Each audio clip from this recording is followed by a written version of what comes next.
కరీంనగర్ ఎంపీగా మరోసారి బీజేపీ జాతీయ ప్రధాన కార్యదర్శి ఎంపీ బండి సంజయ్ కుమార్ను గెలిపించాలని హుస్నాబాద్ పట్టణంలోని ఆరేపల్లిలో బీజేపీ పట్టణ శాఖ ఆధ్వర్యంలో ఇంటింటా ప్రచారం నిర్వహించారు.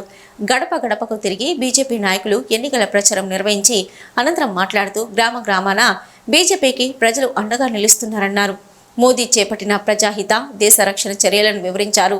ఈ కార్యక్రమంలో councillors Doddi Srinivas, Swarnalatha Satyanarayana, BJP town incharge Bhumireddy గారు, బీజేపీ రాష్ట్ర కౌన్సిల్ సభ్యులు లక్కిరెడ్డి తిరుమల, రాష్ట్ర అధికార ప్రతినిధి తోట స్వరూప, పట్టణ ప్రధాన కార్యదర్శి చందు, లక్ష్మణ్, బీజేపీ సీనియర్ నాయకులు కొత్తపల్లి అశోక్, సత్యనారాయణ, విద్యాసాగర్, శారద, పట్టణ ఉపాధ్యక్షులు గంగిశెట్టి గాంధీ, కొండ సత్యం, తోట సమ్మయ్య, రాంప్రసాద్, వేల్పల నాగార్జున, మహేష్కర్, రాజు, అరుణ్, భూషంకర్, అనంతస్వామి, వెంకటేష్, సాంబరాజు, సంతోష్, శివకృష్ణ, రాకేష్, వేణుగోపాల్ రెడ్డి, చంద్రమౌళి, కిషోర్ తదితరులు పాల్గొన్నారు.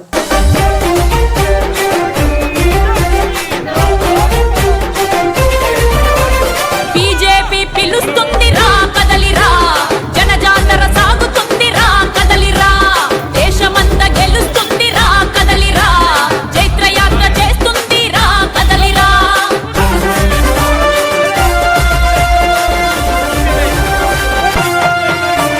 కొండల్లో కోనల్లో అడవి తల్లి గుండెల్లో ఆదివాసి మన భారతదేశాన్ని ప్రపంచంలో గురుస్థానాన్ని తీసుకోవాల్సిన బాధ్యత మన అందరిపైన ఉన్నది. కాబట్టి మనం అందరం కూడా అహర్నిశలు కష్టపడి 400 పైగా ఎంపీ సీట్లు మనము సాధించవలసిన మన ఆవశ్యకత ఎంత ఉంది.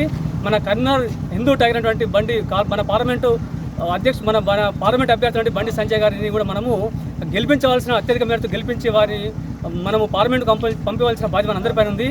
ఇది వికసిత్ భారత్ 2047 లోపల కూడా మన యొక్క భారతదేశాన్ని ప్రపంచమంతా మన భారతదేశాన్ని చూసేటువంటి దిశ మనం ఇసుకపోవాలి, విశ్వగురు స్థానం మనం ఇసుకోవాలి.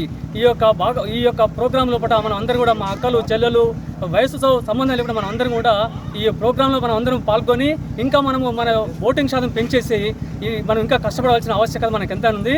కాబట్టి మనం అందరం కూడా మనకు మే 13 నాడు మనం అందరం కూడా ఓటింగ్లో పాల్గొని మన యొక్క ఓటింగ్ పర్సెంట్ మనం పెంచాలి.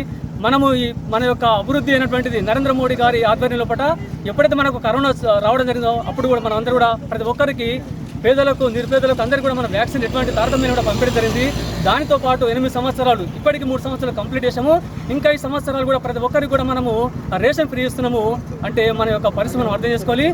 మనకు 25 కోట్ల ప్రజలను మనం అందరం కూడా దారిద్ర్య రేఖ నుంచి మనం తప్పేయడం జరిగింది. వాటిని మనము ఆ పేదరికం నుంచి నిర్మూలించినాము.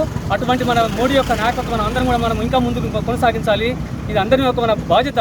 మనం అందరం ఇంకా కొంత కష్టపడాల్సిన అవసరం మనకు ఎంతో మన పైన ఉంది.